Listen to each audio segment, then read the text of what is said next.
saying that. All right, good evening. Welcome to the September 26th Chelmsford Conservation Commission meeting. My name is Carl Bischoff. I'm the chair of the Conservation Commission. We are missing a couple of members, but we do have a quorum, so we're going to get started. The first section of our meeting here is open session. Any citizen concerns? Anybody have any issues that are not on our agenda? It's just the opportunity to bring something up. Nothing online, David, I'm sure. Nobody Zoom, okay. First thing on the report on the agenda here, next is Chris, if you want to give us a quick update on liaison with the planning board. Sure, a couple updates. The first is we had our first public hearing meetings on the MBTA zoning. They're all recorded, so if you want to take a look. They went well. We got some really good feedback on some of the sites. We'll be taking that information back and discussing some options. It's on the agenda for tomorrow night's meeting. I don't know if we'll actually get to it or how much we'll get to. It is a full agenda, but we'll be taking the public input into consideration. Excuse me. Also on the agenda for tomorrow is continuing discussion related to 270 Billerica Road in terms of whether or not we are able to reopen that hearing given the new information that was presented after the board decided. We will have town council at the meeting as well tomorrow, and he'll help guide us in that decision. We also have similar jurisdiction questions on subdivisions, so we'll be discussing those as well tomorrow with town council.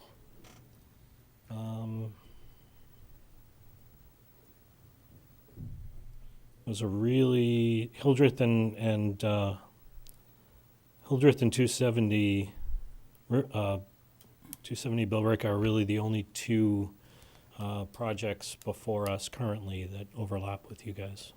You haven't seen 93 Brick Kiln? Actually, yes, 93 Brick Kiln is also, sorry for that, is also on the agenda for tomorrow as well. So like I said, it is a packed agenda.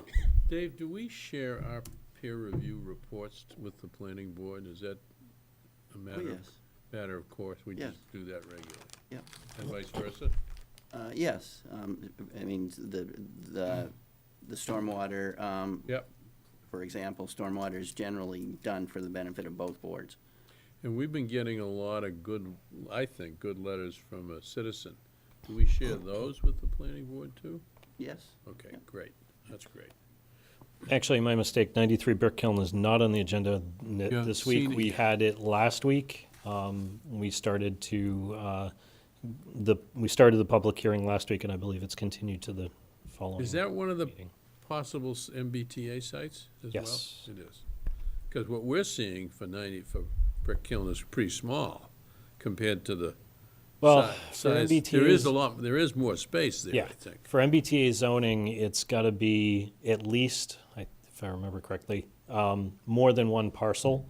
So for that area, for MBTA zoning, we've got UPS. Oh. you And a can couple count other the- parcels You can in count that the area. already developed Yep. parcels? Oh, Yep. okay, I understand now, yeah.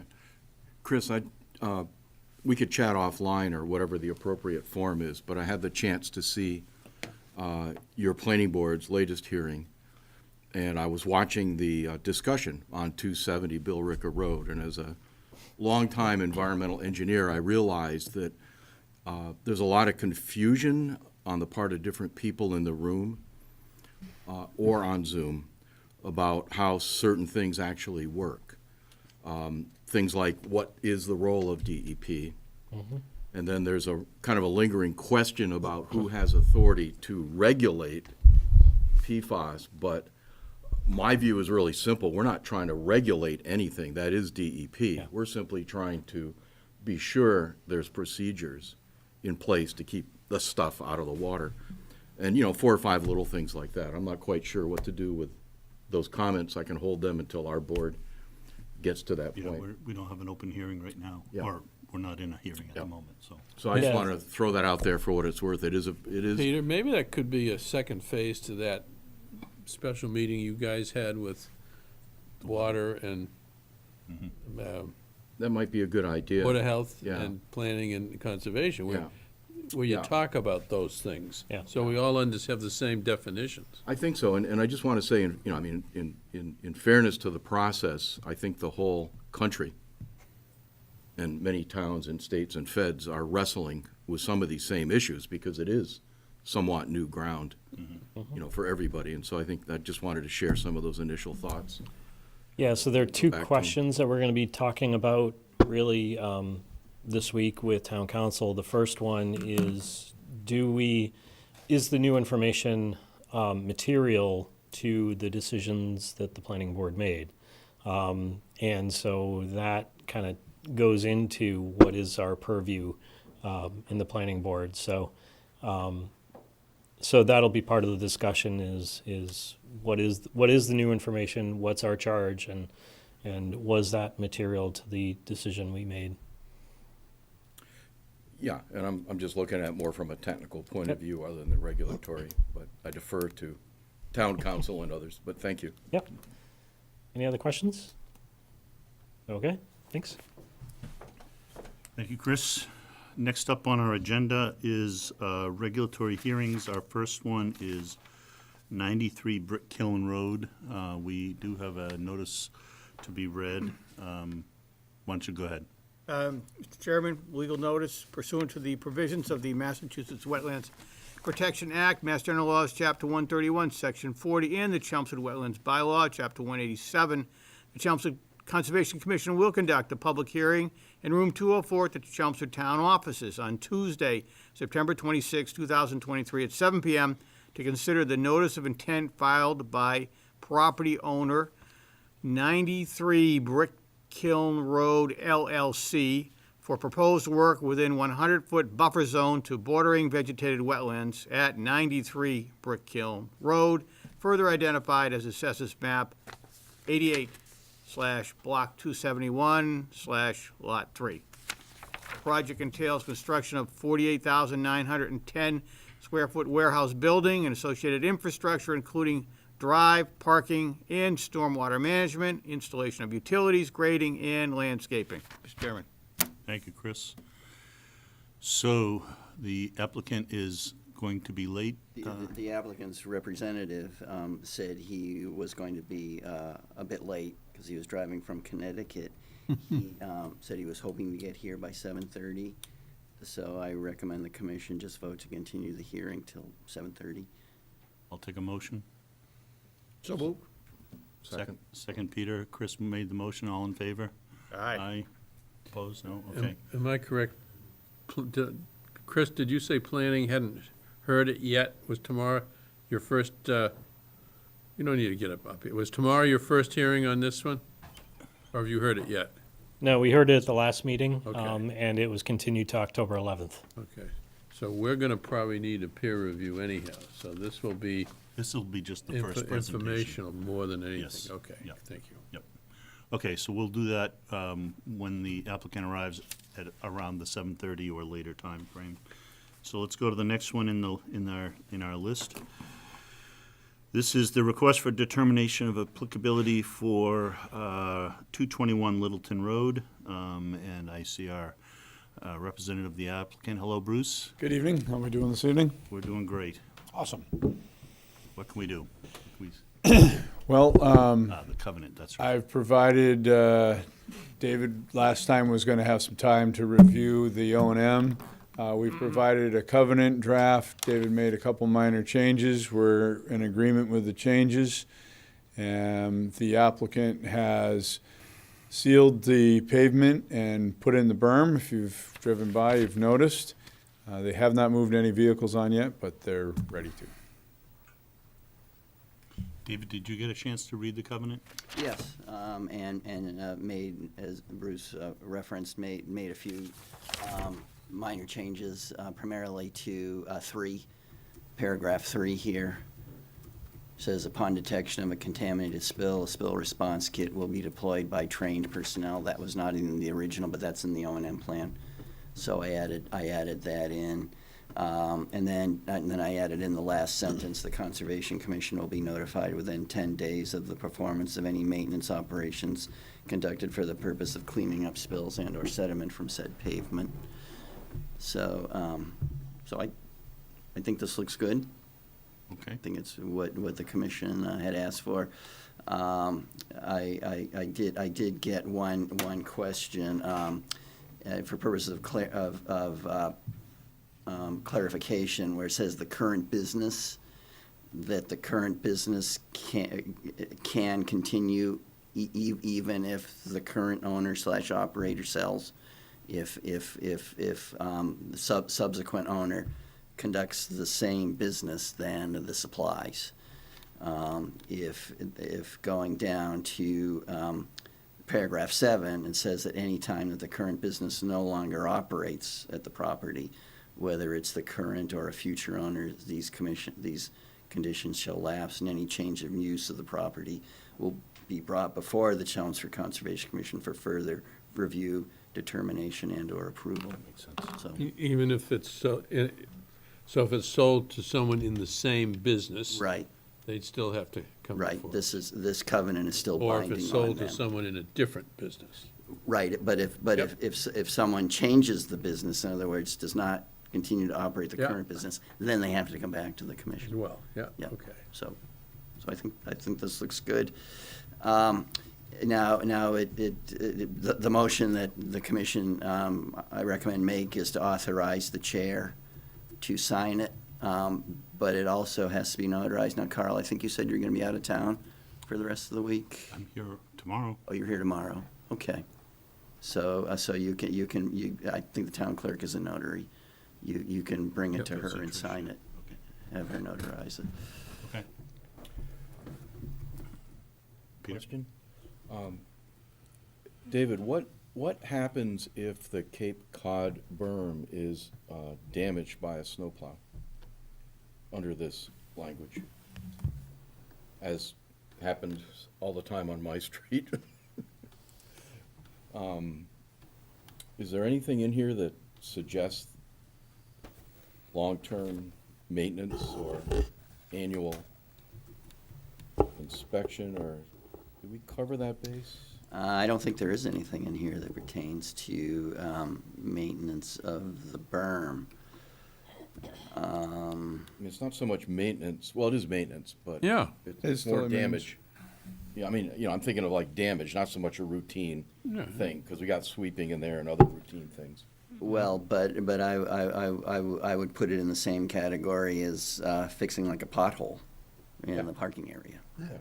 Is it referenced in the O&M plan outside of the covenant? I don't think, No, the O&M plan is, they're all looking at taking care of the maintenance of a spill or sediment of Yep. that nature, and we didn't look at the infrastructure itself. Well, there's no question if the Cape Cod berm is breached, it should be replaced. Fix it.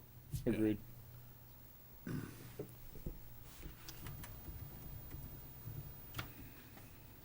you know, that's certainly a condition. I mean, that condition could be added to the covenant, Sure. or You could easily take number 1, where it has sealed the cracks in the western portion of the pavement of the property, installed the Cape Cod continuous berm along the northern and eastern edges of said pavement, and after the comma, you could put, and shall maintain said. Right. That's all I think you need to add, is just if Dave Shall- adds those 3 shall words and maintains To that. meet the performance standard or whatever. okay, I can add that in. You add that in, that'll be fine. Okay. Thank you. So any more discussion? Anyone else have any questions or comments? I'm ready to make a motion. I move that we authorize our chairman to sign this covenant As amended. as amended, as amended to section 1. Second? Motion by Chris, second by Dave. All in favor? Aye. Aye. None opposed? So we have that. Is there anything else we Well, we need want to to? approve the RDA. Yeah. Right, Yeah, we right, have- yes. So -3? That's my recommendation. I move that we approve the RDA with a -3 determination. Well, you have to close the hearing first. Or I move that we close the hearing. Second? Motion, Chris, second, Dave, all in favor? Aye. Meeting's closed, the hearing's closed, okay, so, Very good. I move that we issue, approve with a -3 RDA. okay, so moved by Chris, Second? second by Peter. All in favor? Aye. Opposed, none, okay, so we have all that taken care of. I think Vivian's got it all captured.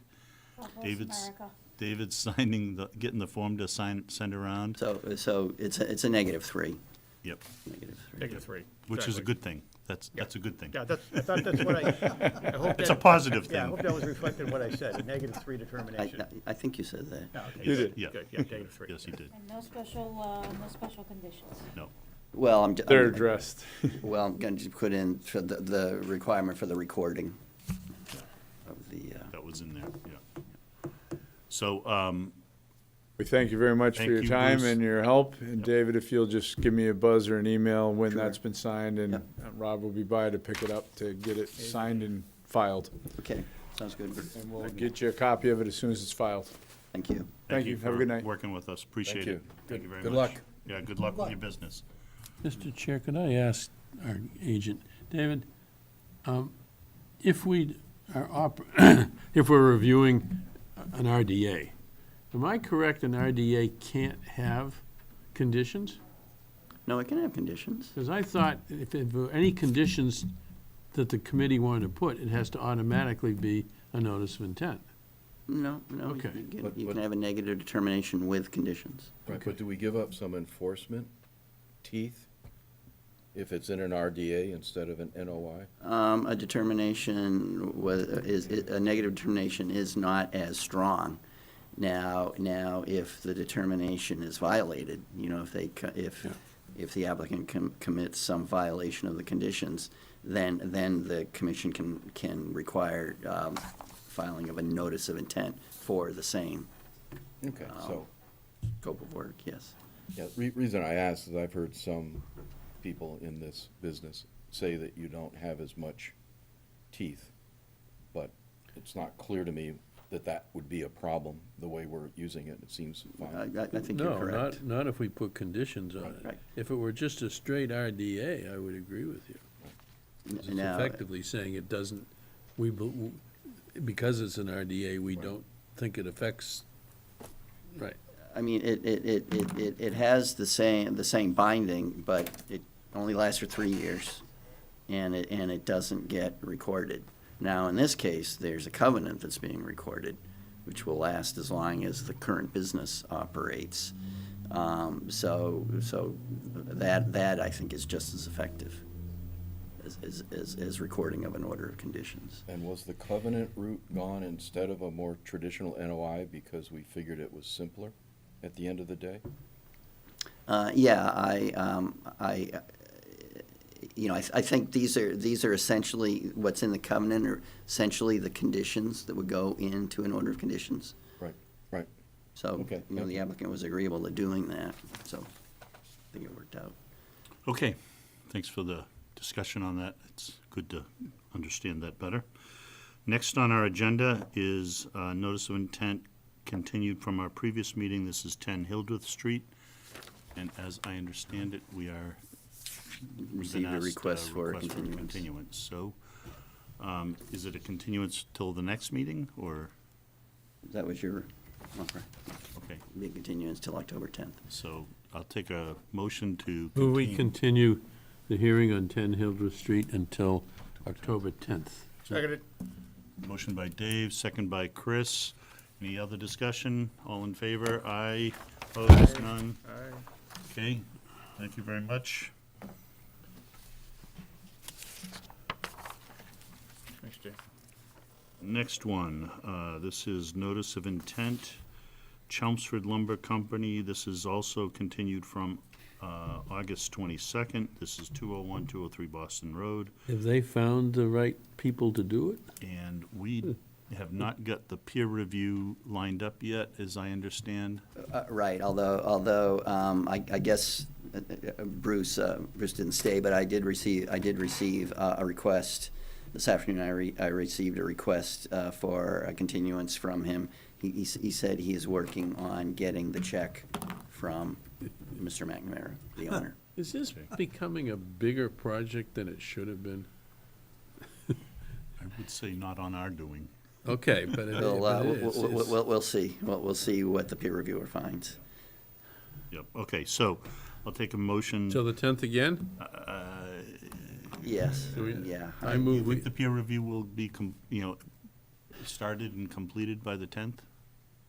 I mean, that's fine, but, Well, that depends. I mean, they're all set to get going. I just Okay. need to receive the funding. So if I get a check tomorrow, then I think that will be enough okay, time. all right, it's not too far. Is it 2 weeks from now? 2 weeks, Yeah, 2 okay. weeks, yeah. All right, I'll take a motion to continue. I move we continue the hearing on 201 and 203 Boston Road until October 10th. So moved, second by Chris, moved by Dave, all in favor? Aye. Aye. Opposed, none? Thank you very much. We are just moving right along here. Next one is request for amended order of conditions. This is the 270 Billrica Road. This is also continued from August 22nd. And this one, We have. probably won't be able to hear this until we know whether planning can hear it, right? Well, Because it's- if planning can we've hear op- it, they might change the Yeah. building. But it's open. We have an open meeting that's been continued, so. Right, but I'm just saying, we probably won't hear it until planning gets the okay to go ahead and decides to make a change. They may not make Yeah, a change. okay. Perhaps, but in any case, they're asking for a continuance. Yep. Right, so I just, did 10-10's probably not enough, that's all. Yeah. we did receive the peer review for the stormwater. Late today. Yes, yep. Saw that, yeah. Have forwarded that to all of you.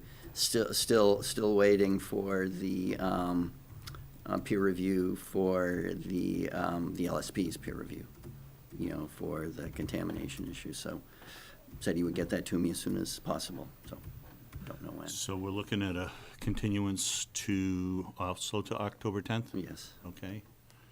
And question, David, on the LSP review at 270? Are we still trying to get an opportunity to have a conversation with the peer reviewer? Sure. After the draft or before the draft? Yep. And I would say that the same is true of the stormwater Okay. peer review as well. Because I just want to point out, for a number of us anyway, we'll need more than just a couple of days to digest it all. Yep, absolutely. Given everything we've been talking about, it's not straightforward. Yeah, no, I mean, no promises have been made that the hearing will be closed on the 10th. Who is the peer review on the contamination? Is it? It's Beta as well. It's Beta, okay. Beta. Okay. Thank you. I'll take a motion to continue to October 10th for, I move we 270 continue the Billerica Road. hearing on 270 Billerica Road until October 10th, 2023. moved by Dave, Seconded. second by Chris, all in favor? Aye. None opposed? Okay, that one's done, we're cranking, we're moving along. So that closes our regulatory hearings, except for the one that will start when the applicant comes in. So why don't we talk about the next on the agenda, which is the update on 0 Littleton Road? So I haven't had any further communication with the owner of that property since he told me a couple of weeks ago. I think it was a couple of weeks ago, wasn't it? It was before our last meeting. Yes, a 'Cause you and I little were bit there, before I our think, last the day meeting. before. He actually sent me an email a couple of days later saying that he had reached out to another surveyor, have not heard anything since then. So I'll just. Is there any keep this- activity going on that site? None. No, they've actually replanted the disturbed area of the buffer zone. Carl and I verified that when we met, so that actually looks pretty good. Now he really need, what's left is to file the RDA, an after-the-fact RDA for creation of basically what he wants is a driveway and parking area. So, so that's where we stand, but the wetlands have to be mapped. I mean, they've been delineated, they have to be mapped and put on a plan, for purposes of filing the RDA. So I'll keep pestering him. Were we ever advised as to the intended use of the property? I know we talked about storage and, I don't think so, not but we're officially. there's no Well, clear plan, right? I can tell that you, we've been- I can tell you what he told me when I said, "What are you doing here? What's your plan?" And he said essentially, it's my nature man cave. Right, yes, he Just likes to go and hang out there. likes to do bird watching. That's what he told me. So Putting a lot of money into something that doesn't look at birds. You could do it for free out in there. Can we offer him some sort of land stewardship position for the brook there? let's keep going. 35 Brick Kiln Road, they've gone radio silent again. I've been trying to get in touch with them. Building inspector's been trying to get in touch with them. They have not responded, so I think we'll give it a little while longer. Are they gonna store fall cleanup material in their site, do you think? That's not what the enforcement order says. Right, I understand, but But so I would just say offhand, no. It's the same situation though. The next step is for them to file an RDA. They've done a pretty good job of cleaning up the mess they made. But you need to file the RDA. Okay, so thank you on that. The next thing on our agenda is the coolest property. So at the October's fall town meeting, one of the warrant articles is to acquire property known as the coolest property, which is on Pine Hill Road, more or less. Pine Hill Road, 495, on both sides of 495. This property no, is a... no, on both sides of Yeah, 490? yeah, this property is a package That was deal. both There sides are of Pine Hill. four parcels. Yeah. There are 4 parcels. What's There- the parcel so on the I'll- other side of 495? I'll go through it. You sent it. Yeah, sit tight. It was the families owned the property since the 1920s. Had a dairy farm there. In 495, in the 60s, 495 came and broke up that property into multiple parcels. There are 4 parcels. The first parcel, which is called Parcel A, is 25 acres on the right side of Pine Hill, coming up from Weston Nursery. I can bring that up if you Yep, want. with a house on it. The family lived there since they occupied the house since the 1930s, from what I understand. I believe it's been empty for about 3 or 4 years. The second parcel is 6.5 acres, which is in between Pine Hill and 495. So when you go up Pine Hill, it's on the left side. The third parcel is on the other side of 495, and it is landlocked behind Kensington Apartments, I think it's called. I think it's Kensington Apartments, so it's kind of a landlocked, right, squeezed up to 495. And Between Hunt Road yeah, you can actually and get to it. 495? Yeah, it's behind the machine shop. Behind the machine shop? Yep. And the other parcel is the one that is on Hunt Road right there, and it connects back to the landlocked parcel. So this is the one just beyond the machine shop. There's a truck sitting in there that's been there forever in that lot. So those 2 lots, more or less, have no special value other than they're wetlands. Can't develop them, can't do much with them. But the family, says it's a package deal. Package deal. Yeah, yeah. So it's like you want the big part, you gotta get the other 2. So those properties, I did go and walk the big parcel, the 25 acres. It's loaded with invasives. It's actually, I went with Ruth and Joel. We went out and walked it last week, and we had to bushwhack our way through there. It has and some Well, that's gonna be structures, and disappearing. so there's a lot of stuff that's on the site that would need some work if we were to turn it into a conservation property. It would be a fair amount of work, but it's not crazy. It's a really nice piece of land. There is a brook in the back. Actually, we think there's two brooks meeting on the site that then head down towards the Parley property, Misty Meadows, in that general direction. So that site is, it's a nice lot. There's a lot of woods, a lot of trees. There is likely to be a vernal pool right behind the house. There's a pond there. It's almost certainly not confirmed yet, but we believe it to be a vernal pool. The other lot, the parcel B, which is in between Pine Hill Road and 495, is mostly open pasture. There's a truck sitting in the middle of it. There's some other equipment there. I think it was hayed at one time, probably. It's a hayfield. The hayfield, okay. And did you ever work there, John? No.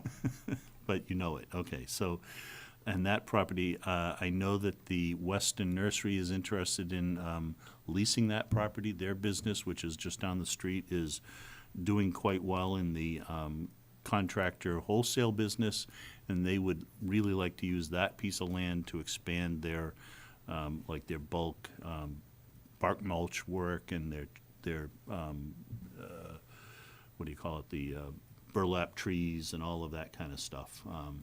So that's a possible use of that land. I could also see a community garden being put in there. It's 6 acres, it's pretty open, there's a lot of room there. There's a little bit of wetland by the highway, but I think there's some possibility there.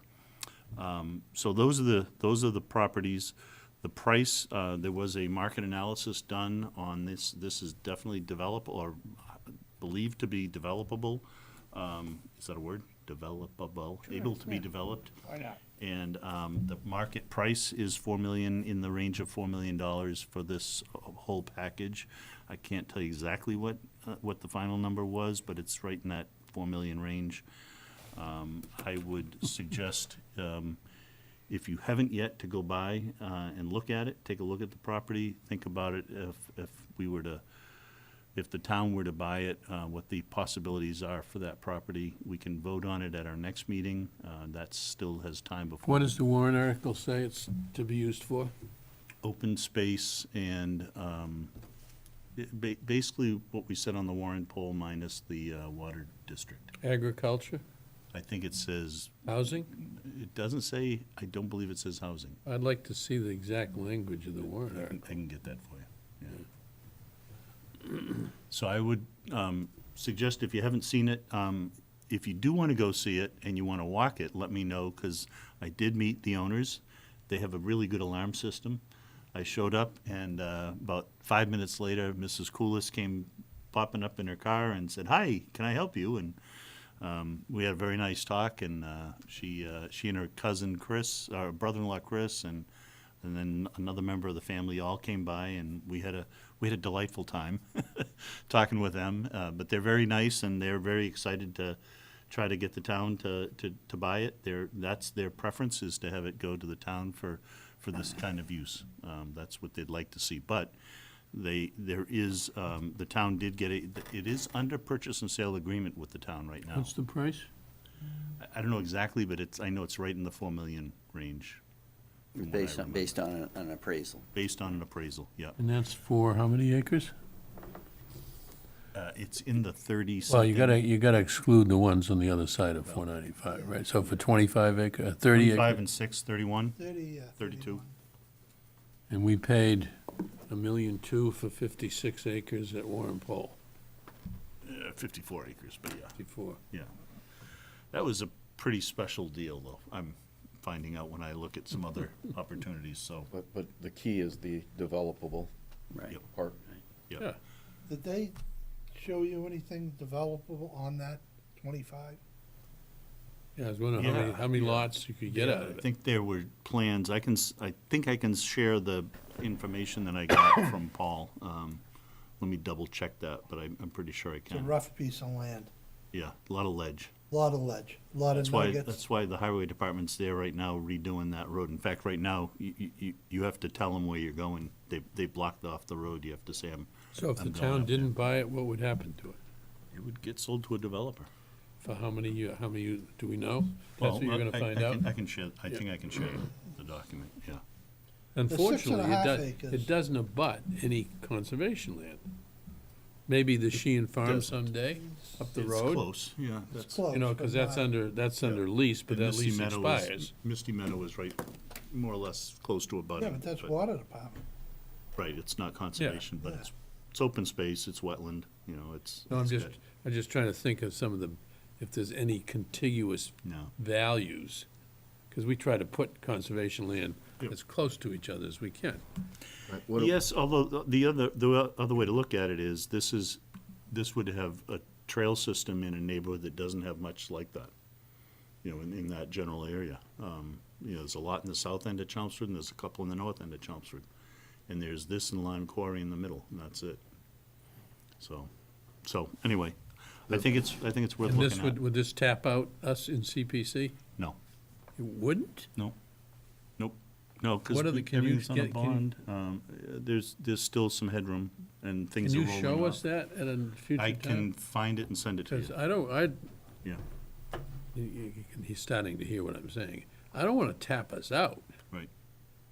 Because there are other properties in town which are not available. Yep. But if they were better. They'd be better. I agree. But I think the bond's proposed for 10 years. that's Probably. the normal bond for. Which is not all that long. Yeah, right. Right, and there are things on the CPC bond schedule that are rolling off, so it gives us more room. That was my one question, and I was curious about that parcel, which would make it somewhat contiguous with Misty Meadow. Which one are you pointing at? I'm sorry, there's I have If you're at GIS the open. northwest corner of It's a it, nice big, John, you probably know that parcel, right? Who owns that? you Henry just click on Farley. it, just click on it. That- It'll that's tell you. Henry Barlow. Parley owns it all. Yeah, it's either Henry or the water district in that Yeah. neighborhood, Okay. yeah, or the Cooles's.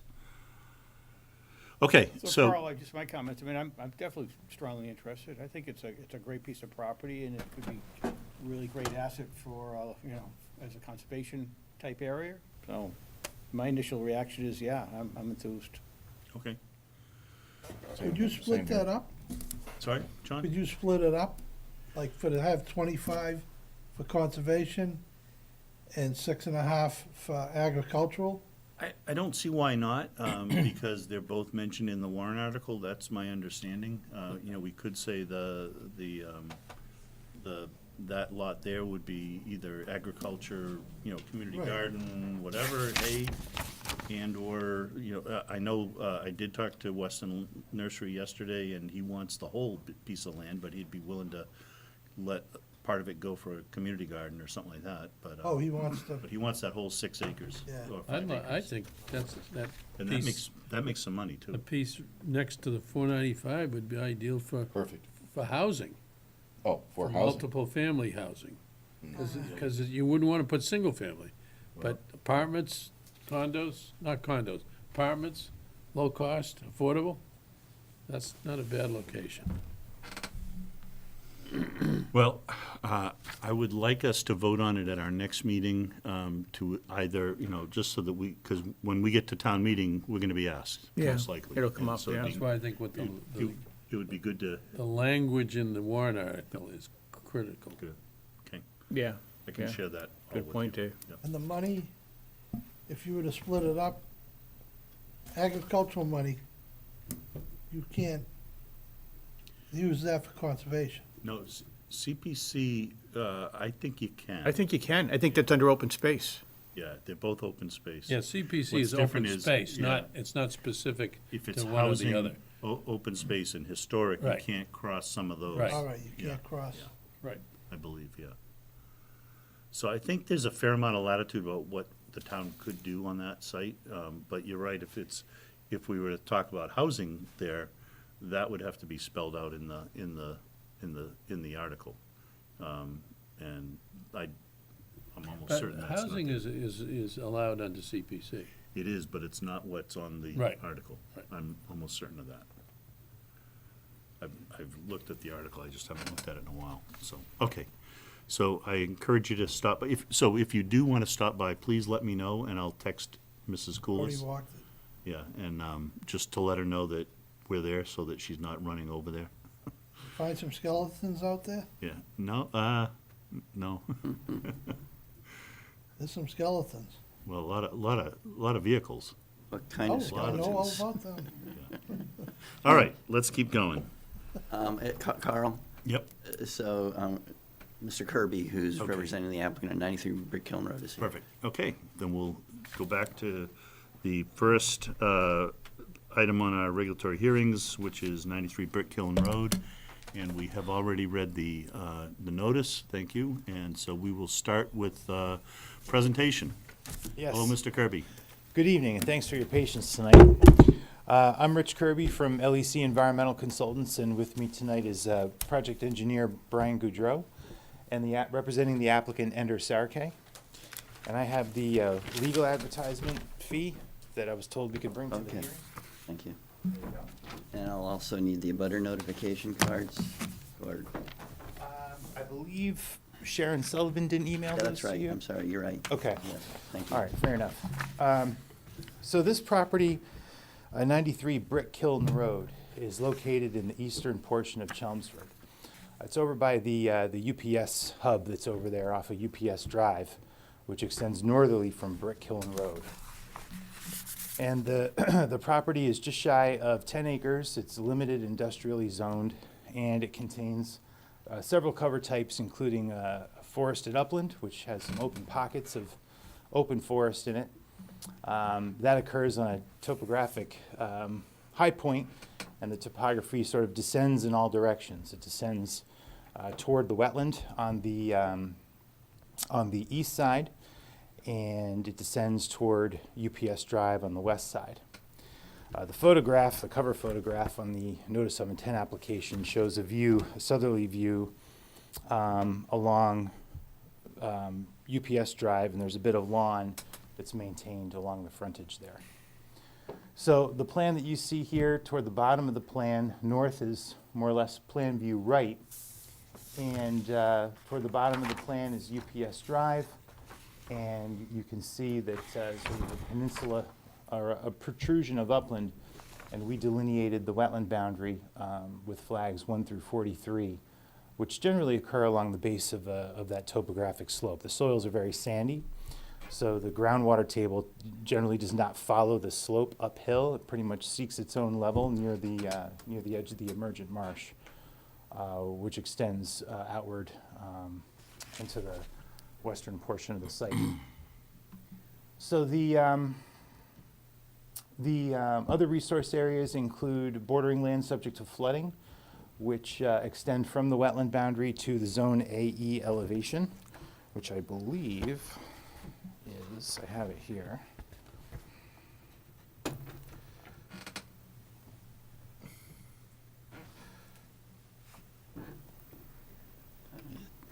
It's Zone A boundary. There we go. Yeah, it's this line, Yes. right? So, thank you. So, that floodplain boundary, to the extent extends from the wetland boundary, that's jurisdictional as bordering land subject to flooding. Of course, the 100-foot buffer zone extends from the wetland boundary. The 25-foot no disturbance zone, the no pavement zone, and the no structure zone. What Ender and his team are proposing to do is construct a warehouse building with associated parking within the upland portions of the site, adhering to your no disturbance, no pavement, and no structure zones as shown on the plan here. The project comprises of a warehouse building near the hilltop with two access drives extending westerly toward from UPS Drive, and with a number of parking spaces. There will be subsurface infiltration proposed beneath the parking spaces, and the roof runoff will be treated by a series of isolator rows along the edges of those infiltration systems. and runoff from the roof will discharge directly to the infiltration systems. Now, the proposed project is intended to be phased, although phase one is the majority of the development, including the warehouse, the 2 access roadways, and both parking lots that flank the warehouse on either side. During that phase, and there's another plan that kind of shows that. Sorry, this is phase one, I think. Yes, that's correct. So during that phase, there'll be a temporary sediment basin proposed on the, I'm getting my east and west confused because north is to the right. But plan view top, there'll be an infiltration system, an infiltration basin proposed there to temporarily deal with the stormwater. Of course, during phase one, the subsurface infiltration systems beneath the parking lot, those will be installed. But we'll have that temporary basin installed until the final parking area and access road is complete, and therefore it'll loop around the site.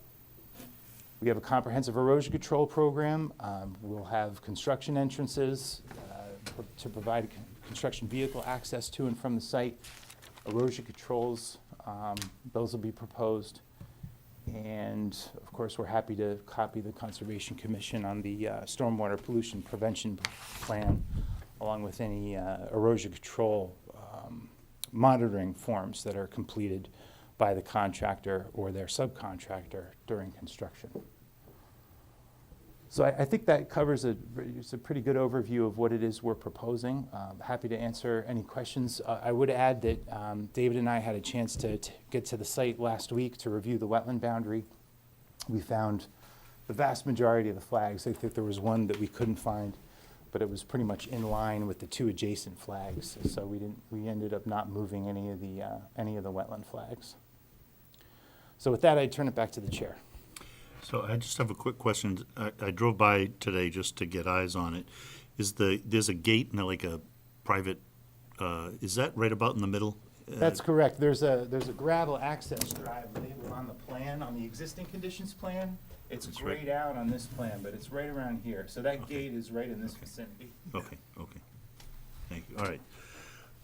So why don't we see what questions we have, or maybe David, do you want to start with your observations? Sure.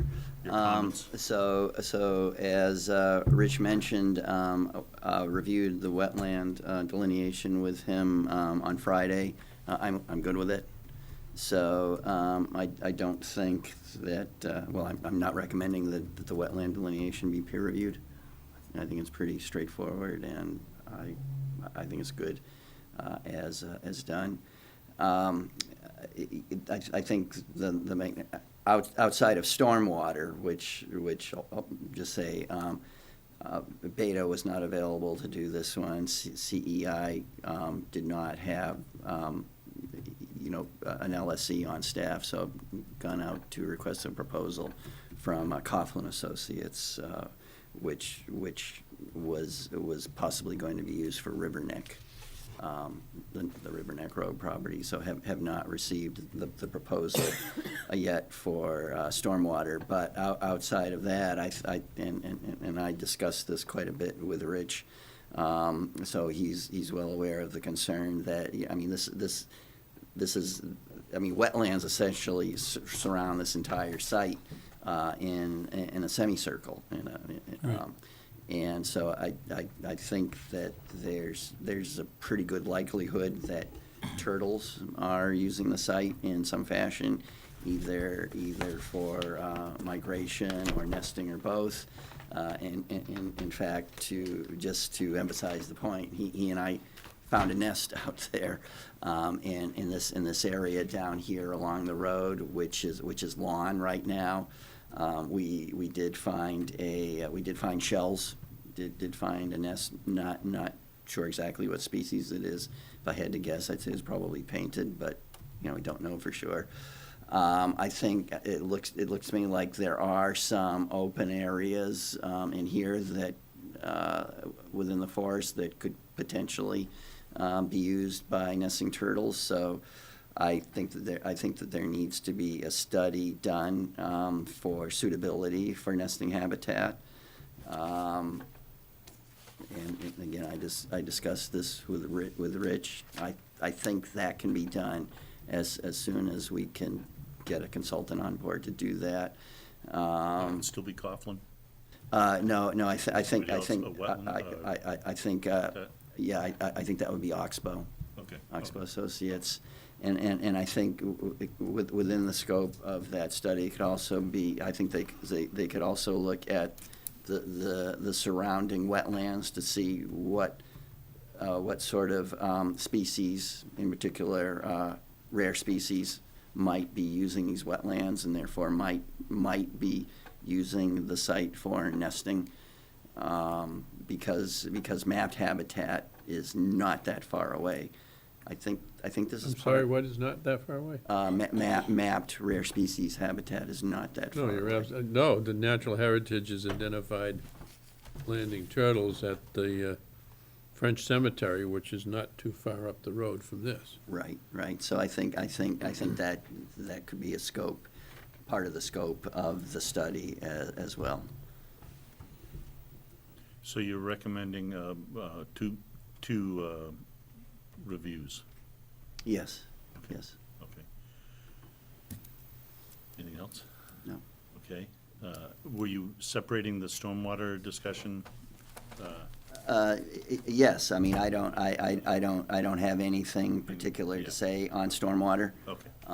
Again, I guess I would just wait for the peer review on that. Okay. Okay, that's fine. Chris?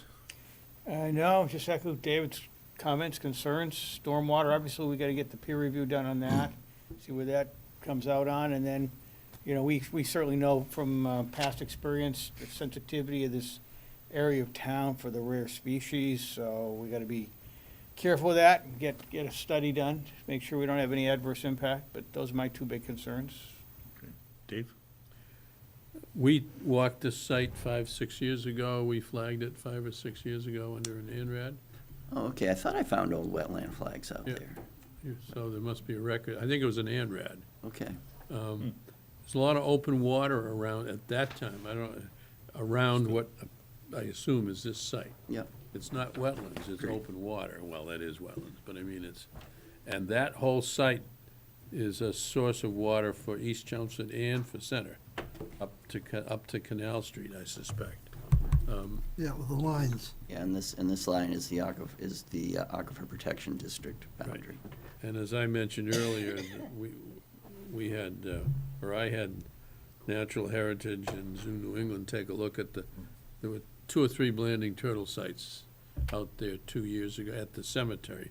And chances are they came from down in this wet area. Do you know what your client's use is going to be for the site for a distribution center? I'm not sure that they have a client yet. It's just a warehouse. Will we know the client, or is it gonna be open, is it gonna be a site that will be rented periodically? As opposed to a permanent lease? We don't know that? Yeah, please, repeat what he says. Yeah. The applicant in their SAR case says that they don't have a client lined up just yet. Because what's gonna be in that site for any period of time is gonna affect how I think a bit about what's gonna be in the ground. So I'd like to know that when you, or if you don't know it, I'd like to know that. Yeah, that may be not knowable, right, by the time we get through this process. But, obviously with the, with the warehouse and the parking and the pavement, you're gonna presumably, if there's loading docks there on the left-hand side, you're gonna have some trucks circling around. Do you have a sense of Similar to the what kind of UPS, activity will be on the site yet, or is it too early? In terms of, Other than trucks driving to and from the site, but you don't know how many per day, or do you have any traffic no, studies yet? I don't think that's been done. Okay. Is the planning board gonna require that? Brian, you wanna talk to that a little bit? Probably. So for the record, Brian Goodrow with Hancock Associates. So we're in permitting with the planning board right now. We have commissioned a traffic study. They've issued a memorandum that kind of details how many trucks. And off memory, I believe it's 1 truck during the peak hour. So if you extrapolate that, you're talking, 30, 40 trucks daily. But you'll be going to the competing site. with UPS for traffic. Exactly, Yeah. exactly. So we are updating that traffic study to encompass both the UPS site, as well as the intersection of Billerica Road, 129, and Brick Hill. So we're working through that with the planning board. Carl, I have one last question. Go ahead. We're reviewing the application for a distribution center at 270 Billerica Road. At the same, and we have, the applicant has told us that there's PFAS in the groundwater. Have you done any testing to see if there's PFAS in this groundwater? No, so as a You haven't done the testing, or there is none? we have not done testing. So we have been in correspondence with the Board of Health, as Rich had alluded to. Aquifer Protection District is just outside of the parcel, but we are within the groundwater protection zone. So there is a whole process that we're going through with the Board of Health, inclusive Is it the of Center Water testing. District or the East Water District, or both? Both. We have Both. competing interests there. So Center Water District wells are within proximity, but East Chelmsford is the water provider. Okay. Peter? I had a lot of stormwater questions, but I think we can defer those to the peer review. But I would like to note that on a first pass through all the submittal information, I had a lot of questions about the infiltration capacity of this site, given all the boulders and ledge and what I thought was fairly limited number of test pits. So that's one thing I'd want to bookmark, is the stormwater system being able to truly handle. And we may need to do some more soil testing or test pits, but again, I think the peer review would be appropriate place to flesh that out. Secondly, because it is the Zone 2, yeah, I have all the same concerns that Dave does, and the PFAS thing, and is there contaminated groundwater on site, and what does that mean, if anything, to us. Habitat, I was always interested in that, and I had one more brilliant idea. Well, yeah, I think the big thing is the proximity to the wells and things like phosphorus removal of the system that you've proposed, as well as the infiltration capacity. So we'll defer a lot of that to the peer review. Okay, thanks. Oh, I'm sorry. I got confused somewhere along the way. Was this the site where the construction is phased? In other words, you want to build one piece of the building? And I'm having a little bit of trouble staring at the map, telling which is which. Yeah, Probably just I'm happy to go my through that. weakness here. So what you see on the screen before you is phase one. So the Okay. initial build out is going to be the full building and about half of the parking. Okay. So the parking is kind of bifurcated by the building. We're maintaining the two entrances on UPS Road, loading docks on page left, kind of the front entrance and visitor parking, employee parking on page right. And then phase two is the build out of the remainder of the parking area, which is on the screen now. So we're basically looping those two independent parking areas around the back side of the building, providing additional parking. Now, with respect to the infiltration basin that's back there, we actually designed the site twice, once for phase one and once for phase two. So the infiltration basin that is in the area of the parking lot on phase two is going to be buried. So we're going to replace what we're building in phase one with an underground system, comparable storage volume, comparable treatment, and that way we can build out the parking and then maintain that stormwater compliance. Okay, I think there was a little bit of confusion in my mind after I read through the submittals, but I might have been mixed up with phase one and phase two. Or maybe the words infiltration and detention basins were used interchangeably, and I got confused, but that's something I think the peer reviewer can look at for us. So thank you. Okay, John? Is there a reason why it's going in two phases? So zoning has a requirement for parking based on square footage. Our architect and the applicant kind of sat down, looked at the square footage, looked at what they're going to market the building towards for warehousing, and they feel that it's excessive. So they're trying to build as little parking as is kind of suitable for the site, which allows for, hopefully permanent but potentially temporary green space at the back of the building versus another parking lot. We've gone through quite a number of different analyses on the phase 1, phase 2. We looked at swept path analysis for the fire department and then turnaround for the trucks in eliminating that loop. So we feel confident that the phase 1 is suitable for the amount of square footage in the proposed use. But zoning and the planning board ultimately has the decision with the special permit to allow us to do so. So we kind of designed the site twice. Hopefully, we're only building phase 1, but phase 2 is there should the need be there. Because obviously, phase two's, it's going right through quite a few lines here. Mhm. What I'm looking at. Yep. The no build, and a lot of that. So it is a 50-foot no building. It does not encroach on the 30-foot no 30 foot for the, impervious 30 or foot for the, 25-foot no no disturb. disturb for the No parking disturb. lot, 50 feet for a building. Yep. But So I we are mean, we are it's- respecting the local buffers. What about the line for the water district?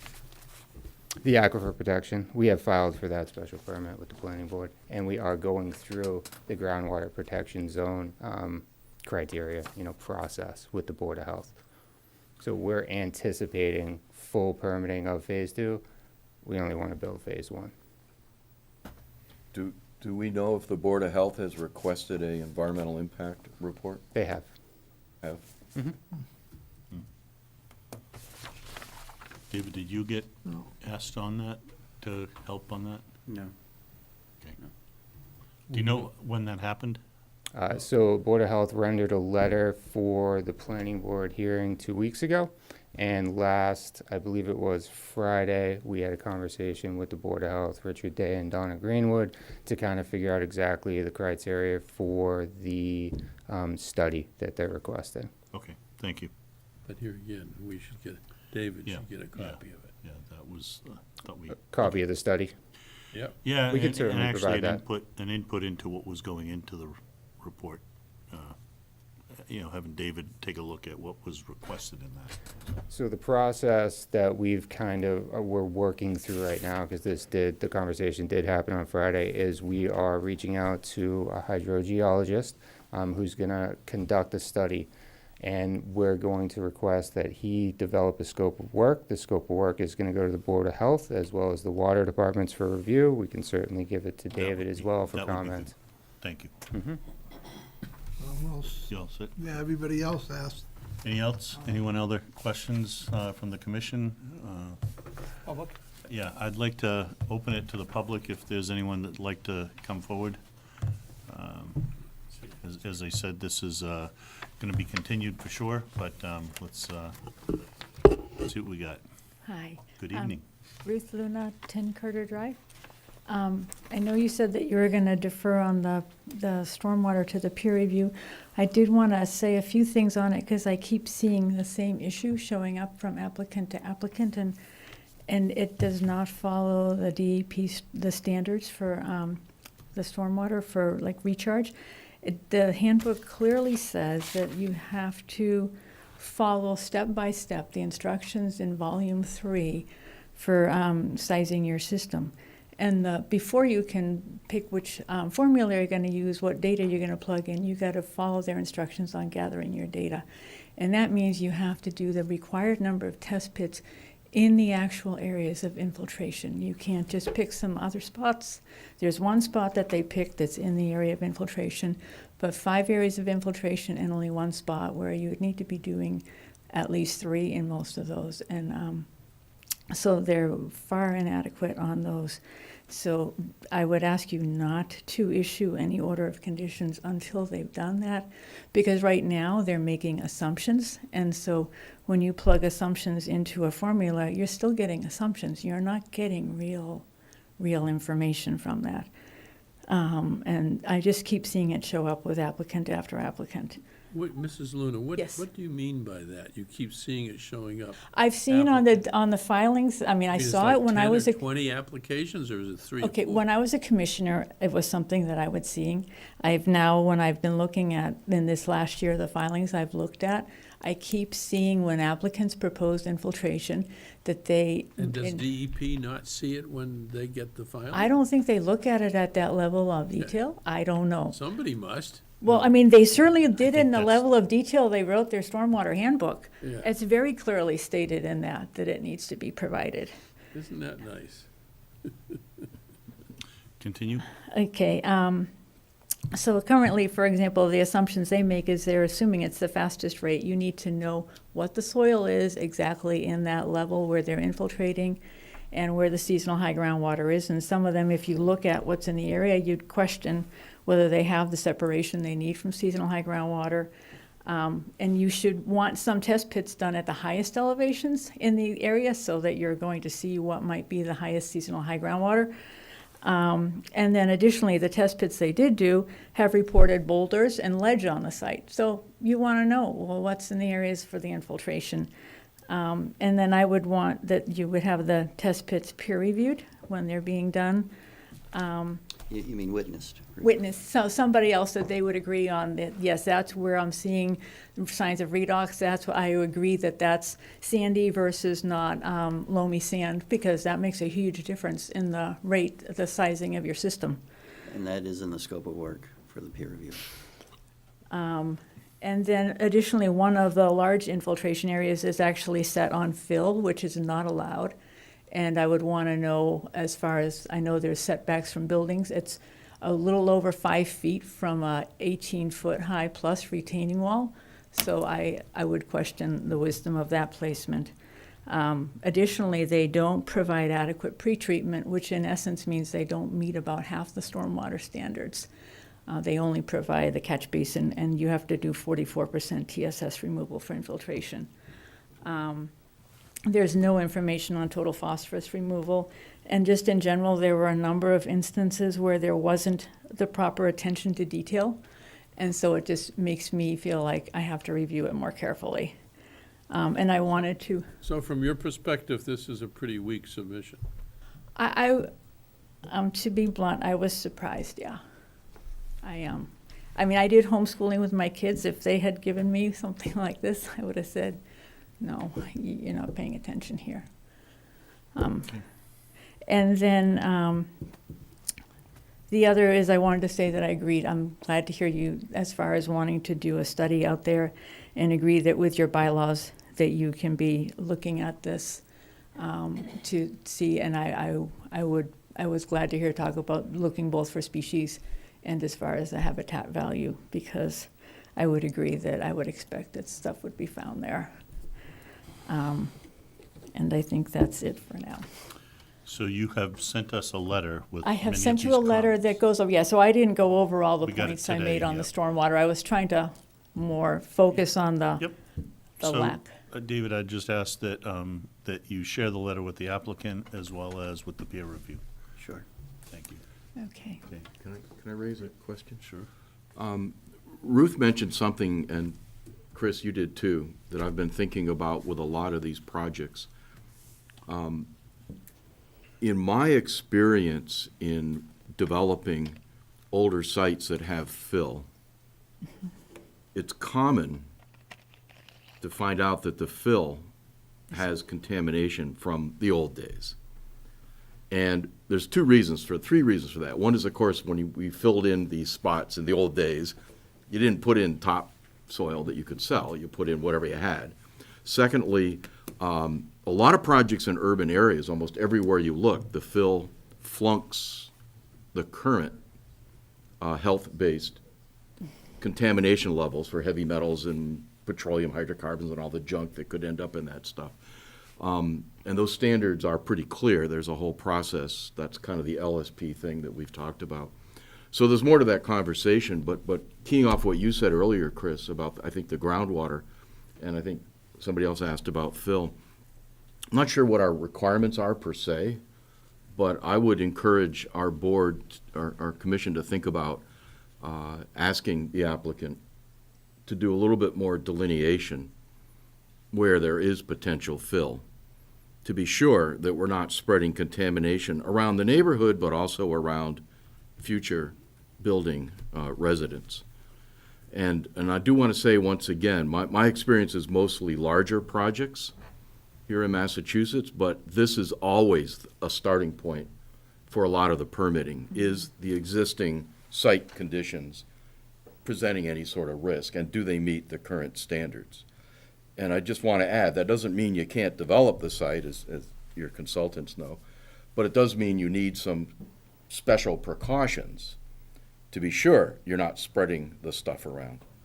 So I just wanted to emphasize that question when you get a site like this, because we really don't know Well, what the history is. Peter, do you have any recommendations for making that assessment? Well, yeah, there's a couple of things. It's very common when a developer buys a piece of property to have done, as part of the due diligence process, to do an environmental study. There's standard methods for that. You have to be, there's all kinds of rules. ASTM 1527, and there's other. But it's a hard look at things like historic records of all through the town and aerial photos. It's a detailed survey of aerial photos, what the past uses might have been. And there's a whole well-defined process that's used all the time. I mean, this is nothing unique. It's used all over the country, in fact, the world. But the idea is for the consultant, as part of the due diligence before buying, to do this study. It's called different things, ASTM 1527, due diligence, property assessment. There's different words, but the fundamental thing is environmental professional is what the regs call, I think, if I remember correctly. Somebody, with experience has to do a deep dive into the records on that property and make a judgment if there's any, and they have a buzzword. This does change over time, so forgive me if you look it up and the buzzword has changed, but it's called a REC, recognized environmental concern. So what the consultant does in this case, the buyer goes, okay, I'm buying this property. I don't want to buy a contaminated site. I want to protect my interests. So again, I don't know if that's been done here. We could ask for that if it was done. If it hasn't been done, there is a standard method, and we could easily request that it be done. But again, the idea is you take a look at the historical records for a couple $1,000 a consultant's time to figure out if there's any of these potential, they call them RECs, potential issues. There used to be an old tank there and it's not there anymore. Oops, what happened? That could end up being this potential. So you end up with a list of anything that you find, and then there's a conversation on what to do about it. And of course, sometimes the answer is you don't do any, if there are these recognized environmental conditions on a cheap paper study, basically, or inexpensive, typically what's done is some sampling. So you go, okay, we got two problems out there. There's a tank there, and we know that whole back 40, somebody dumped a bunch of junk there. So you spend another pot of money to do some samples, either surface or borings or whatever. That's where you start getting in. That's when you start thinking about an LSP, a more licensed person. And if those samples basically come up clean, you're done. If they come up contaminated, then you need to develop a plan for how you're going to develop the site without spreading it around. Mm-hmm. This is nothing new. It's not unusual.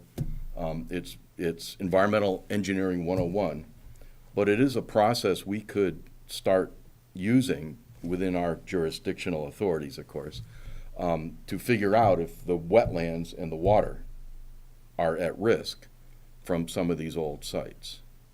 Yeah, I'll go back and double check the bylaw regulations.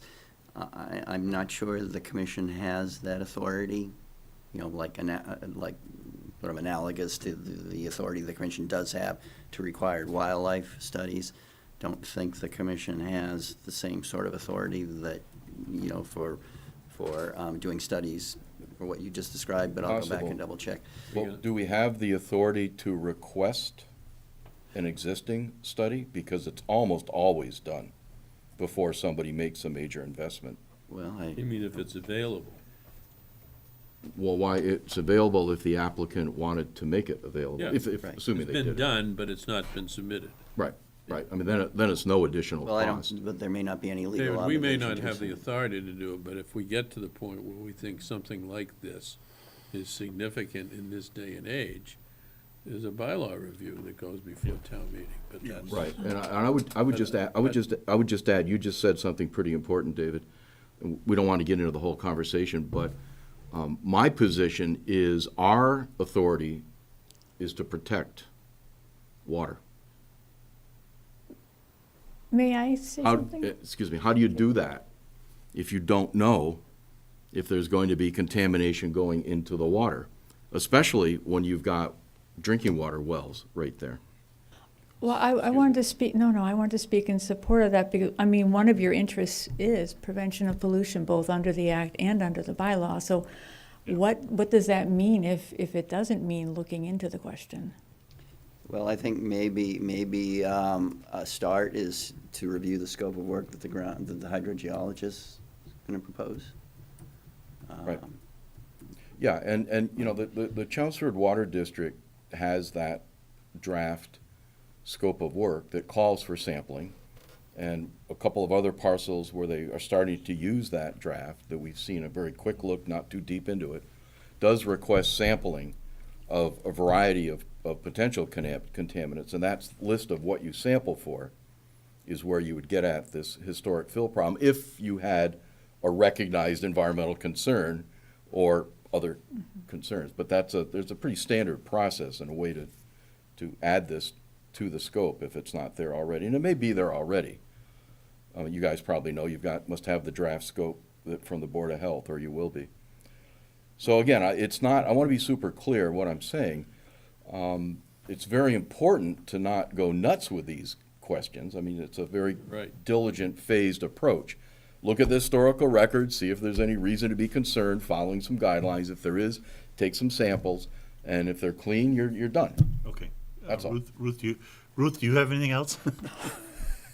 Thanks. Thank you. Thank you, Peter. Do you want to respond? Yeah. A couple of things to say quickly. Sure. We'll check to see if a Phase 1 site assessment was done for this property, and if it was, I think we'd be happy to furnish the commission with a copy. Secondly, all of the test pits, so you can see the test pit results on the left-hand side of that plan there. They all show a native soil profile, so there was no fill encountered with the test pits. One of the infiltration systems is proposed within clean fill, where they bring in clean fill to mound around the infiltration system, so I think that might have been misheard. But just wanted to clarify that for the commission. Yeah, and that's the kind of thing that typically, as you probably know, gets identified during these due diligence phase ones. You know, you look at the aerial photos, historic, and you go, oh, well, that really hasn't changed. Or here's a big pile of junk, what is it? I mean, that's. Yeah, you know, I don't know if this property was sold recently. Well, the guy that came before us when we did the ANRAD was a guy from Billerica. I don't know that that's still the owner. Probably not. No, you own the property at this point? D&D Homes owns the property at this point, How yes. long have you owned it? I think like more than 1.5 years. I'm sorry, Okay. what did he say? Year and a half. Year and a half. I Roughly. think we were probably talking to the previous Previous owner. owner. That Because could he was considering apartments there. Mhm. So it was a different use. With respect to the habitat study, the turtle study, you know, obviously if the commission wants to do that, we're totally open to that. We have our own wildlife biologists on staff that have a lot of experience with rare turtles and turtle nesting, et cetera. It'd be great to set up a meeting with Scott Smyers. Presumably that's who would take the project on, and get one of our wildlife biologists to meet Scott out there. They could hash it out, figure out what's there, what isn't, and what we can do about it. That'd be good. Okay. All right. Anything else? Oh, So, sorry, one more thing. When comments are submitted to the commission, or revised plans, et cetera, is there a deadline prior to the public hearing that the commission likes to have those in order to be considered at that hearing? Thursday. yeah, I think. Well, ideally a week, so ideally it would be the Tuesday. You know, by Thursday at the latest, I'd say. Okay, so ideally a week before the Yeah. public hearing. Okay, fair enough. If I could add, what I've witnessed is when they come in late, you could tell me this, we're all scrambling to look at it, and typically, it's probably in your interest to make sure that we all have enough time, Oh, absolutely. because otherwise it gets continued. Yep. You know, no, I then we start understand. stumbling around and trying to figure out, wasting your time on what's what. Yep. So it's kind of a win-win for everybody when they're in early. Yeah, But- no, I'm thinking about the public comments too, Yeah. that's all. Yeah. Yep. But, fair enough. Okay. So I think we're at the end of our discussion here and looking to continue to the next meeting. I move that we continue this hearing until our next meeting, which is on October 10th. Second. So moved by Chris, seconded by Dave. All in favor? Aye. All right. Okay. So the actions, just to, maybe David, you want to summarize what the actions? So get the proposal for the stormwater review, and then hopefully get a proposal by that time from Oxbow Associates for the type of wildlife study I'm talking about. So quick question, does the commission need to vote on approving those proposals at the October 10th hearing, or has the commission voted tonight to start that process? I only ask because I don't want to be in a situation where our wildlife biologists and Scott are looking for turtle nesting habitat once the leaves have fallen. Right now is a great time because the leaves haven't fallen I'm yet. okay with letting David. Right, the way, the way I like to handle it is that, you know, if I'm, you know, working with the applicant and their representative and we're all on the same page, yeah, then the way I generally handle is that not have the commission take a formal vote, however, which I think is the case here. In other cases where I'm sensing a little bit of resistance from the applicant or a little bit of disagreement, then I do like to bring it before the commission for a public discussion and vote. Okay. But I don't think that's the case here. You know. Yeah, I think the applicant's looking to move this process along. Okay, you so know, I'll do the best I can to Okay, expedite. appreciate it. Thank you. Yeah, I think the commission's fully behind, you know, David's suggestions here as far as getting those studies done. So we want to kind of keep things moving. And we're good with his judgment, so, Yeah. Fair enough. All right, thank you. Okay. thanks. Thank you. Okay. So that one's closed. Thank you very much. Thank you. Okay. Keep on moving here. Land management, we talked about the coolest. Okay, so the Warren Pole Reservation, I was hoping to hear from Bill today, but it should be installed tomorrow, the sign, the granite sign. Right. On the driveway. Right. So I'm gonna get over there at some point tomorrow to check that out. The other Warren Pole, we are still working the CR. Steve Mayotte just cut the trails in the upper field in the last couple of days. And DPW does have the erosion of the driveway on their radar. I did meet with Christine. It's almost 2 weeks ago now, but yeah, it's on the radar, so they're working that. Crooked Spring, beaver flooding at the walkway end of Crooked Spring near Graniteville. So David and I met with Courtney and Rob from DPW Stormwater on site, and it is definitely a beaver dam. We got into the muck, and it's backing up through the culvert and into neighbors' backyards on the other side of Graniteville. Although not on an emergency Yes. situation. Right, Right, but- so they've agreed to be a little patient. So on Monday, coming up, we are having Beaver Solutions. They're coming to town for probably more than just that site, but we are gonna go to that site at 2:30. Beaver Solutions is Take them up to Dunshire. they've been, I think they're going there if they haven't No, already. they're not looking at Dunshire. Well, Well, a trapper has been called into yeah, Dunshire, they know that they found the beaver there, the Yeah. DPW did, yeah, but there was no question about putting in a beaver flow control device there. yeah.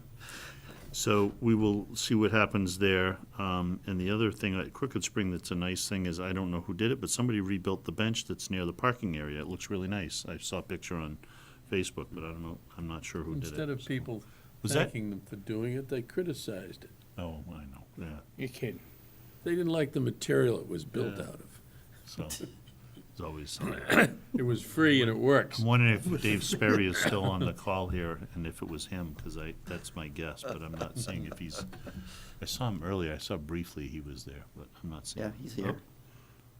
Dave, was that you? Yeah, that's me. We've stopped doing work on conservation land until we can get a dumpster to put the old wood in.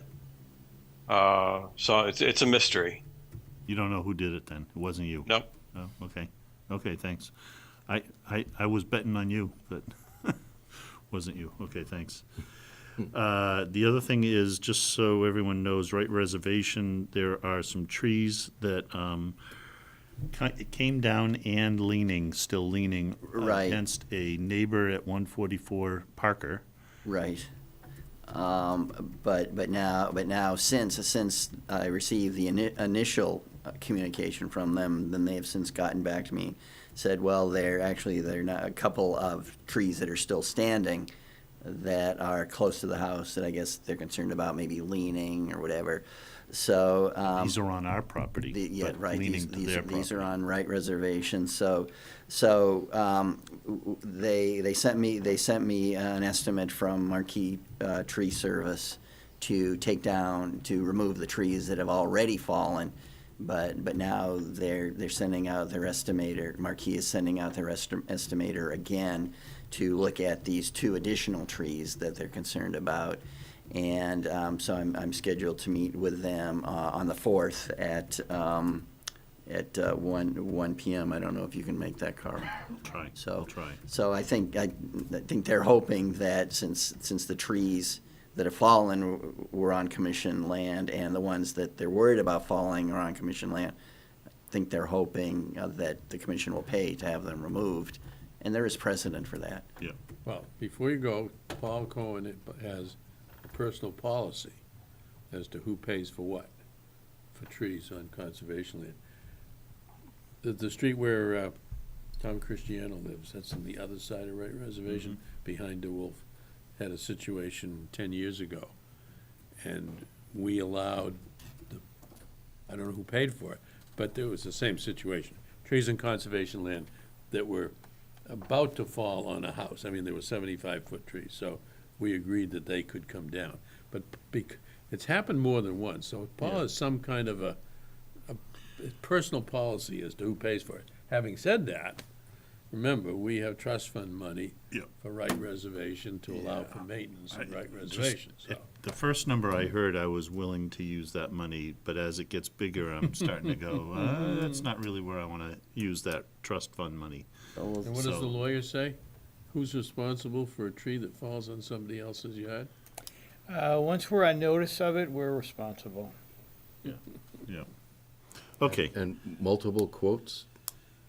I think there's, Well, careful. the one that yeah, right, Marquis submitted for 1,500, Iron Tree submitted one for 4,000.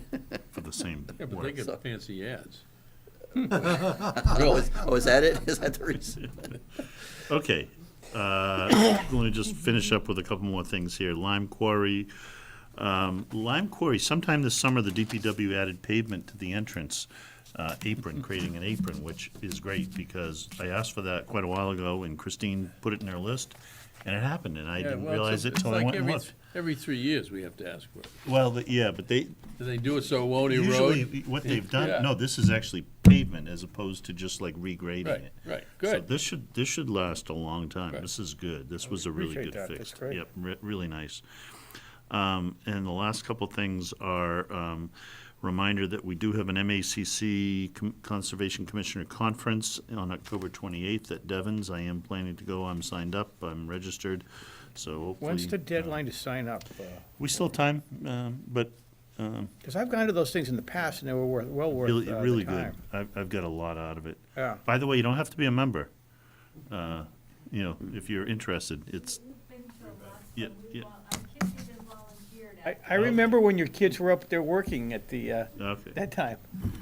And then the last couple of things, we did receive the grant for open space and I rec just heard that plan. this I just saw afternoon, yes. that last night on the select board meeting. What grant? So the town submitted a request for a grant for the OSRP, the Open Space and Rec Plan, new version with NEMCOG.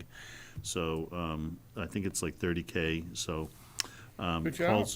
Paul's comment was, I think it was Evan really that chased that. Evan did a great job putting that together. Yep. And I remember we voted for it. Yep. That's great. Yep, and Paul's comment, though, was the focus is not just on open space, but also active recreation needs. So Oh, that it'll be is- interesting to see what happens there, Yeah, because it is historically. open space, but there is a difference Historically, of yeah. opinion as to what's needed. Yeah, okay. And then finally, the Saturday, October 14th would be the next day we could do a site walk, because I'm out of town for the next 2 weeks, next 2 weekends. But we have missed our site walks all summer. So I would like you to pencil that in if you can, figure out where we're gonna go. We've talked about our reservations, but I know we've also talked about some of the sites that aren't reservations that we really should get eyes on. And the one that comes to my mind, maybe getting over to River Neck on Canal, right on Canal Road. This is adjacent to the Land Trust's new garden. That might be a good one to visit. So I'll let you know. Just keep your eyes and ears open. We do have another meeting before then, so we'll talk about that. Last thing is minutes approval. Now, what's that Dunshire Drive? Do we have that on here? I'm sorry. Attention to Yes, order of conditions? yes, and I just wanted to say one thing under agent's report as well. So I was informed of an immediate response action up at 10 Butterfield, where there was some kind of a spill was found earlier in the year. I remember when it was first reported. I mean, it wasn't really massive as these things go, but there's a certain amount of contaminated soil that needs to be removed from the buffer zone. So I'm issuing an emergency order of conditions for that. Okay. So I just wanted the commission to know that. And then for Dunshire Drive, it's an extension to the order of conditions that was that the commission just voted to amend at the last meeting. So because amending an order of conditions does not extend the expiration date. So it was actually issued 3 years ago, but with the tolling during COVID, they still have a little while longer, but I thought it was good to just get it extended right now for another 3 years. Okay. So I need a motion for that. So I'll take a motion to extend the order of conditions for 1290892 Dunshire Drive, ROW. I move that we extend that order of conditions for, what, another 3 years? Before we vote on it, do we know the beaver problem has been resolved? Or are they just working on it? Well, all the neighbors have told me is that the flooding has been greatly reduced. So that sounds to me like the beavers have been taken care of, and the blockage, I think they were blocking a culvert, that's been addressed as well. So the neighbors are much happier, so I take that as a sign that, Was that at the state culvert? yeah, On 3A, right at Yep. yeah, Duffy's. I think 52 Tingsboro. Do we know where they take the beavers when they trap them? Heaven. Yeah. No. Yeah, There are plenty of places to take them without killing them. Well, but they don't do that. They don't relocate them, they kill them. Then I'm not so sure it's that a good idea. You mean to have them trapped? And take them to a reservation. Well, and I've talked a little bit about that with Carl. Maybe there's a way they can be taken to Warren Pole. Yeah, we have an empty beaver lodge. Yeah. I think that's something we can ask Mike. Or the cranberry bog. They might get into a fight at the cranberry. There's plenty of beavers out there. They The don't. Carlisle cranberry beavers are not farmers. But there has been, depending on your point of view, fortunately or unfortunately, there's been a lot of trapping Yeah. this summer. I probably I don't mind trapping, I but probably I signed think off they on should 10 be permits. relocated. I don't think they should Yeah, I don't know be. how Yeah, much no, they can do that. the state used to do that, 30 years ago, but We used to do it as a commission. it's not allowed anymore. It's not allowed by law. That's my understanding, is the state law does not allow. That sounds like the state of Massachusetts. Okay. So I forget where we're at. We have a motion To extend the permit for another 3 years. from Chris. Do we have a second? Second. Second from Dave. All in favor? Aye. Any opposed? No? Okay. Motion passes. We'll sign the sheet. And we have minutes, and I would like to get them completed tonight because we have a few minutes here. to do the minutes. Not all of them are there, because I wasn't sure how much time you want to take. There's July 11th and July 25th there. Yeah, let's at least do those. I have reviewed them, I know you have as well. If I left the meeting before it was over, can I vote on the minutes? That would have been the last meeting. Yeah, Yeah. but we have them in here, right? Well, let's do one at a time. Okay, but- Yeah, okay. that would be the last one. So the July 11th, we've had plenty of time to review them. There have been a couple of changes that have been made, I think. You got stuff from Dave, I think. But the ones you sent out, I think, are the latest version. I don't know if you changed I anything? have not changed anything on them. Okay. Dave, didn't you have something on the 11th, July 11th? I don't remember. I remember there was a capitalization. Whatever comments I focal had, point. I've given to Vivian. So, I have a comment. Sure. It's kind of personal for me, but if you'll humor me, on page 5, at the very bottom, I feel silly even saying this. The last line where it says, asked what wellhead protection is, Yeah, could we just say asked about wellhead protection? okay. Of course, I'm Yeah, not sure 'cause what I actually said. I know, but you know what wellhead protection is. That's why I'm You kind of were embarrassed to asking even for bring it more. up. Well, it could have been me, because I have no idea what wellhead protection is. Doesn't matter. I'm not an engineer. Means I don't even protecting play the one on wellhead. TV. Yeah, the water Okay, wellhead. so as changed, I'll take a motion on the July 11th. I move that we approve the July 11th minutes with the further clarification on page 5 as far as Mr. Spahn's comment about wellhead protection. Thank you. As edited by Vivian, real time. second. Second by Dave. All in favor? Aye. Okay, good, thank you. With the full understanding, Vivian, that your transcription is probably right. No, sometimes it's not. I'll All go right. there. July 25th, let's look at the July 25th meeting minutes. Give you a minute there, but we've had plenty of time to review them as well.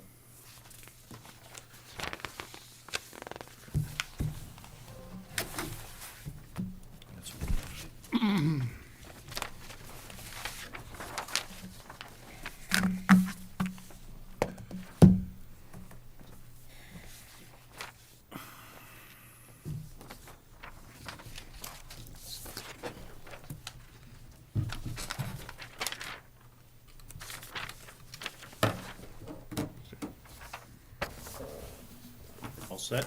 Any- Good. Move we approve the minutes of, what is it? July 25. July 25. I'll second Dave's motion. All in favor? Aye. Aye. Opposed, no. We had the August 8th, but David didn't print them. Do we want to do them, or do you want to wait on those? I'd wait. Is something you've sent around, Vivian? Yeah, we've got them all. Okay, then I don't need to It's see been it. that one was Chris done for wants to see several it. weeks. We've got them all. We've Now, had the 'em- last two I just sent to you yesterday. All right, then we'll do the last three, which is the 8th, the 22nd of August, and September 12th. We'll do those next time. Okay. Along, and perhaps with tonight. And can I vote on minutes? Yeah, you can where- vote, Dave. Where I left Yeah. the meeting? Yeah, you can. You Okay, can. You were here for You got through most of it. most of Yeah, it. but Yeah. Yeah, you can vote. You were a hero. I left before the most important part. That was your, you know, All the perfect timing. all the abutters comments. Perfect timing. I would like to thank everybody for your contributions and your presence tonight. Thank you very much. I'll take a motion to adjourn the meeting. I move to adjourn, Chairman. Thank you. All in favor? Aye. Opposed, none. Let's go.